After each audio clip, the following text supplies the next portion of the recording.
কি ভাবছেন ফেলুবাবু? প্রশ্নটা করলেন রহস্য রোমাঞ্চ ঔপন্যাসিক লালমোহন গাঙ্গুলি ওরফে জটায়ু।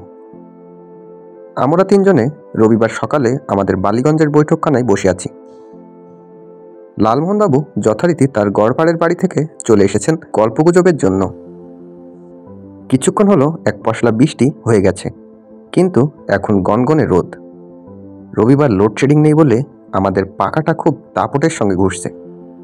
ফেলুদা বলল, ভাবছি আপনার সদ্য প্রকাশিত উপন্যাসটার কথা।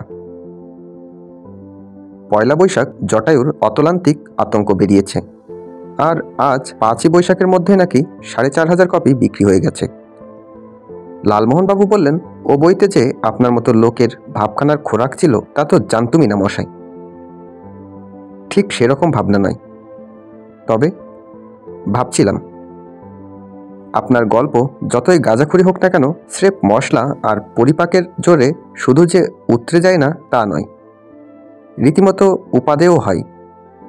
লালমোহনবাবু গদগদ ভাব করে কিছু বলার আগেই ফেলুদা বলল, তাই ভাবছিলাম আপনার পূর্বপুরুষদের মধ্যে কোনো গল্প লিখিয়ে টিকিয়েছিলেন কিনা। সত্যি বলতে কি, আমরা লালমোহনবাবুর পূর্বপুরুষদের সম্বন্ধে প্রায় কিছুই জানি না। উনি বিয়ে করেননি এবং ওর বাপ মা আগেই মারা গেছেন সেটা জানি, কিন্তু তার বেশি উনি বলেননি, আর আমরাও কিছু জিজ্ঞেস করিনি। লালমোহনবাবু বললেন, 5-7 পুরুষ, আগের কথা তো আর বিশেষ জানা যায় না। তাদের মধ্যে হয়তো কোনো কথক ঠাকুর থেকে থাকতে পারেন, তবে গত 3 জেনারেশনের মধ্যে ছিল কিনা সেটা জানি না। আপনার বাবার আর ভাই ছিল না? 3 ব্রাদার্স, উনি ছিলেন মিডল। জ্যাঠা মোহিনীমোহন হোমিওপ্যাথিক ডাক্তার ছিলেন। ছোটবেলায় আর্নিক, রাস্টিক্স, বেলাডোনা, পালসেটিকা যে কত খেয়েছি তার ইয়ত্তা নেই। গ্রেট গ্র্যান্ডফাদার ললিত মোহন ছিলেন paper merchant. LM Ganguly and সন্সের দোকান এই সেদিন অবধি ছিল। ভালো ব্যবসা ছিল। গড়পাড়ের বাড়িটা LMই তৈরি করেন। ঠাকুরদাদা বাবা দুজনেই ব্যবসায় যোগ দেন। বাবা যতদিন বেঁচে ছিলেন ততদিন ব্যবসা চালান।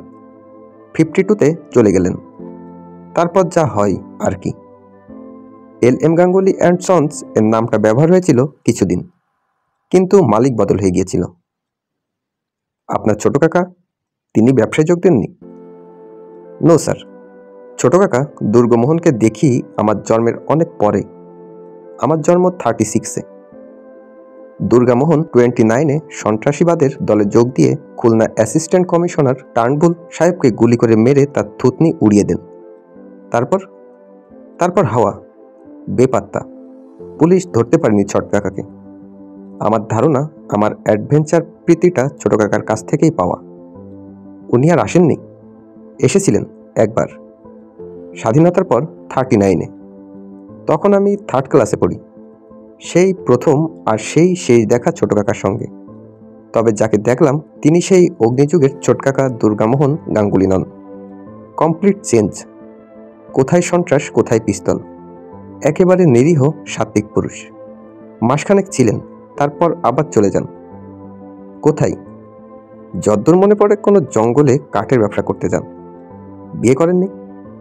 না, কিন্তু আপনার চ্যাটতাতু ভাই বোন আছে নিশ্চয়? আপন বোন একটি আছেন। স্বামী রেলওয়েতে চাকরি করেন, ধানবাদে পোস্টেড। জ্যাঠার ছেলে নেই, 3 মেয়ে। 3 জনের স্বামী ভারতবর্ষের বিভিন্ন অঞ্চলে ছড়িয়ে ছিটিয়ে আছেন। বিজয়া দশমীতে একটি করে পোস্টকার্ড, ব্যাস। আসলে রক্তের সম্পর্কটা কিছুই নয় ফেলুবাবু। এই যে আপনার আর তপেশের সঙ্গে আমার তার সঙ্গে কি ব্লাড রিলেশনের কোনো? লালমোহনবাবুর কথা থামাতে হলো, কারণ দরজায় টোকা পড়েছে। এটা যাকে বলে প্রত্যাশিত, কারণ টেলিফোনে অ্যাপয়েন্টমেন্ট করা ছিল 9:30-টার জন্য। এখন বেজেছে 9:33। ভদ্রলোকের নামটা জানা ছিল টেলিফোনে, উমাশঙ্কর পুরী। এবার চেহারাটা দেখা গেল। মাঝারি হাইট, দোহাড়া গড়ন, পরনে ঘি রঙের হ্যান্ডলুমের স্যুট, দাড়িগোপ কামানো, মাথার চুল কাঁচা পাকা মেশানো, ডান দিকে সিথি। এই শেষের ব্যাপারটা দেখলেই কেন যেন আমার অস্বস্তি হয়। মনে হয় মুখটা যেন আয়নায় দেখছি। পুরুষদের মধ্যে শতকরা 100 জনের বেশি ডান দিকে স্মৃতি করে কিনা সন্দেহ, যদিও কারণটা জিজ্ঞেস করলে বলতে পারবো না। আপনাকে খুব তাড়াহুড়ো করে চলে আসতে হয়েছে বলে মনে হচ্ছে, ফেলুদা মন্তব্য করল। আলাপ পর্বের পর ভদ্রলোক চেয়ারে বসতেই তা উমাশঙ্করের ভুরু কপালে উঠে গেল। কিন্তু সেটা আপনি জানলেন কি করে? আপনার বাঁ হাতের সব নখই পরিষ্কার করে ক্লিপ দিয়ে কাটা।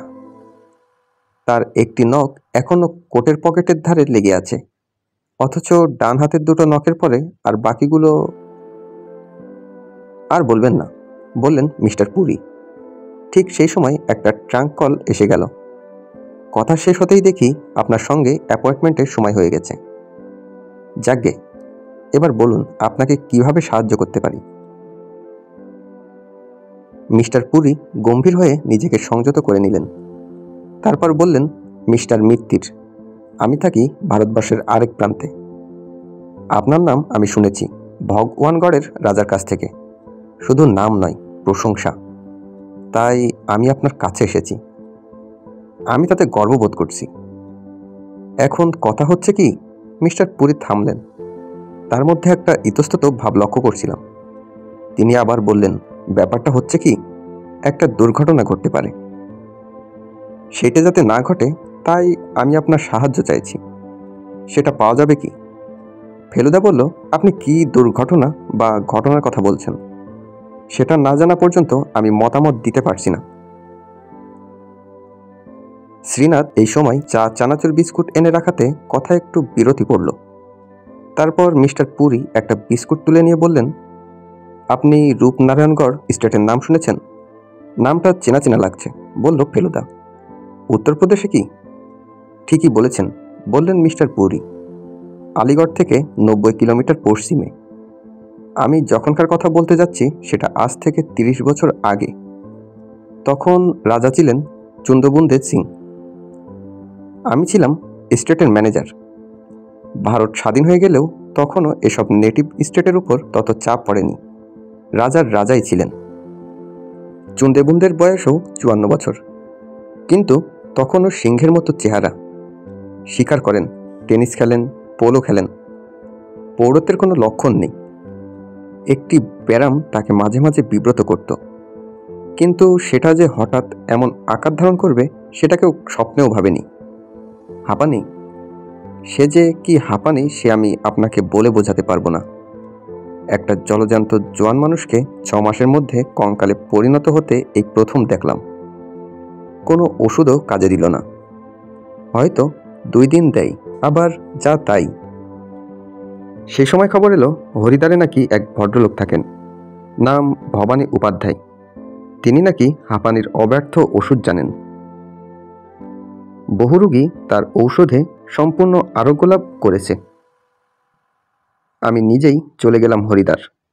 ঠিকানা জানা ছিল না ভদ্রলোকের, কিন্তু খোঁজ পেতে অসুবিধা হলো না, কারণ ওকে অনেকেই চেনে। সাদাসিধা মানুষ, ছোট্ট একটা বাড়িতে থাকেন। আমাকে যথেষ্ট খাতির করে তার তক্তপোষে বসালেন। তারপর সব শুনে টুনে বললেন, আমি যাব আপনার সঙ্গে, রাজাকে ওষুধ দেব। সারবার হলে 10 দিনের মধ্যে সারবে, না হলে নয়। সেই 10 দিন আমি ওখানে থাকব। ওষুধে কাজ না দিলে আমি কোনো পয়সা নেব না। বললে বিশ্বাস করবেন না মিস্টার মিত্তির, 10 দিন নয়, 7 দিন নয়, 3 দিনের মধ্যে রাজার হাঁপানি উধাও। এমন যে ঘটতে পারে সেটা না দেখলে বিশ্বাস করা যায় না। উপাধ্যায় বললেন, তার ওষুধের দাম 50 টাকা। রাজাকে বলতে তিনি তো কথাটা কানেই তুললেন না। বললেন, আমি মরতে বসেছিলাম, উনি এসে আমাকে নতুন জীবন দান করলেন। আর তার দাম হলো কিনা 50 টাকা।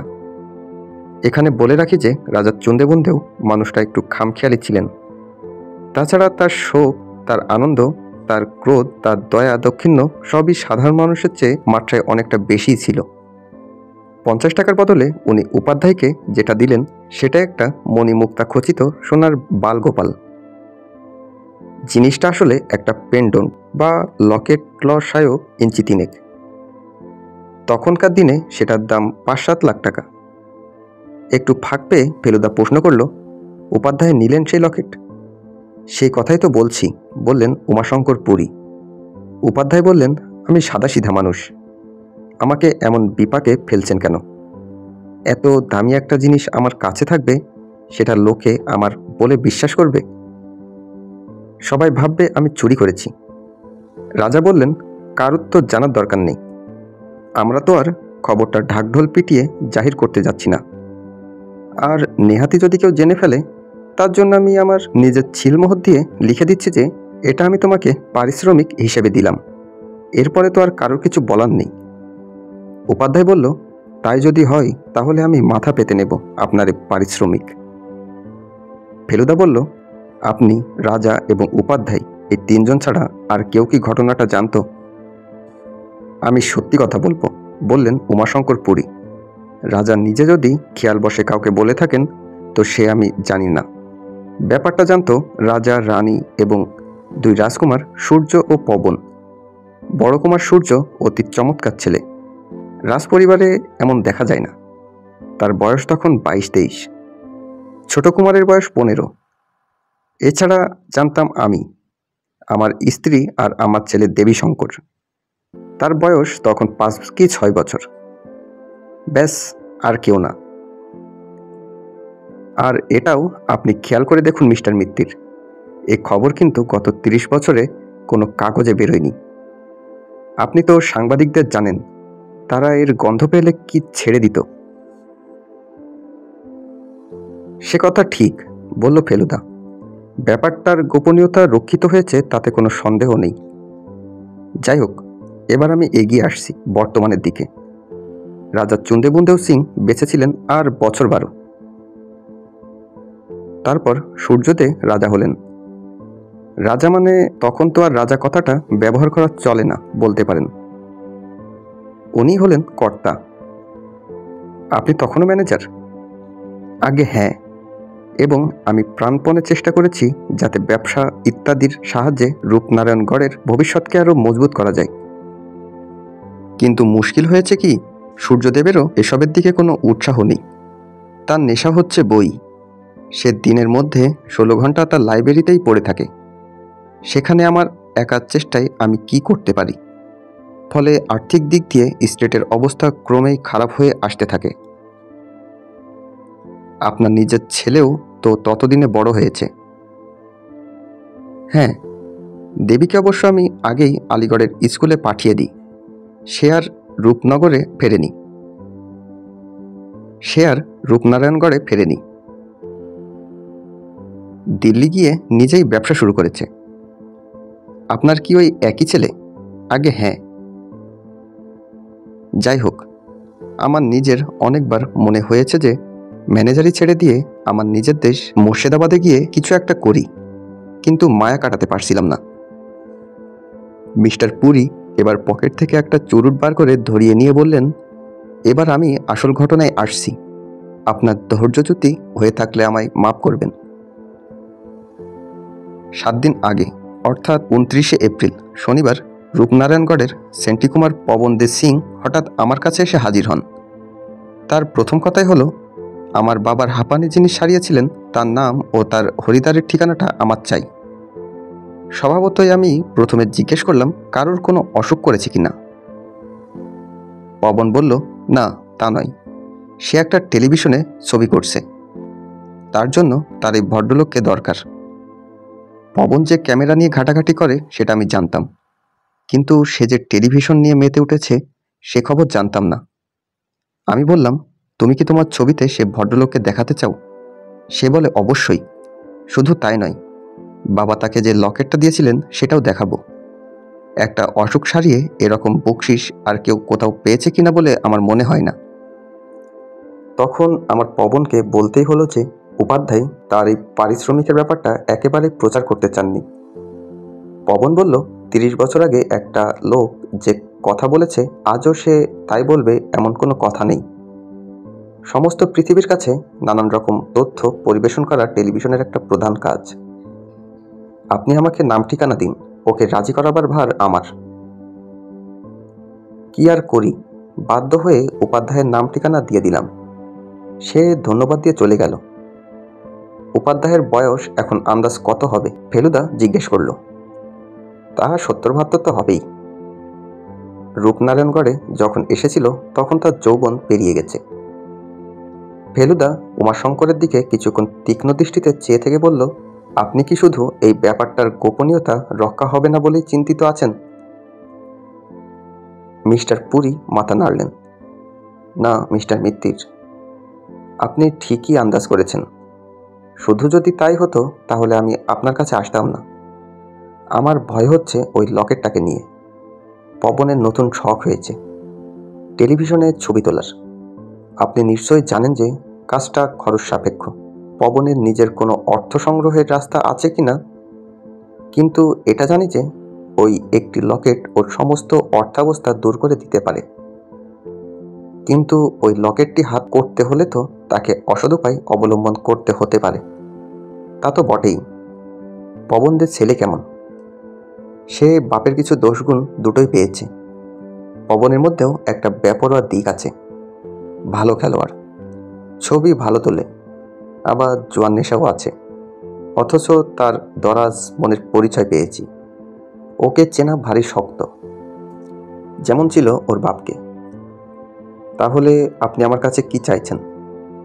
আমি চাইছি আপনি দেখুন যাতে এই অসৎ উপায়টি অবলম্বন না করা হয়। পবন দেখি হরিদে যাচ্ছেন? আগে হ্যাঁ, তবে তার যেতে একটু দেরি হবে, অন্তত 5-7 দিন। কারণ এখন তিনি প্যালেসের ছবি তুলছেন। আমাদেরও যেতে গেলে সময় লাগবে, কারণ তার আগে তো ট্রেনে বুকিং পাওয়া যাবে না। তা বটে, কিন্তু ধরুন যদি আমি কেসটা নিই, আমি আপনাদের ছোট কুমারকে চিনছি কি করে? সে ব্যবস্থাও আমি করে এনেছি। দিল্লির একটি সাপ্তাহিক কাগজে কুমারের এই রঙিন ছবিটা বেরিয়েছিল গত মাসে। একটা বিলিয়ার্ড চ্যাম্পিয়নশিপে জিতেছিল। এটা আপনি রাখুন। আর আপনাকে আগাম কিছু। আমি 1000 টাকা অ্যাডভান্স নিই, বলল ফেলুদা। কেস সফল না হলেও সেটা ফেরত দিই না। কারণ সফল না হওয়াটা অনেক সময় গোয়েন্দার অক্ষমতার উপর নির্ভর করে না। সফল হলে আমি আরও 1000 টাকা নেই। বেশ, আপনাকে এখনই কিছু বলতে হবে না। আমি পার্ক হোটেলে আছি। আপনি কি স্থির করেন বিকেল 4টে নাগাদ ফোন করে জানিয়ে দেবেন? হ্যাঁ হলে আমি নিজে এসে আপনাকে আগাম টাকা দিয়ে যাব।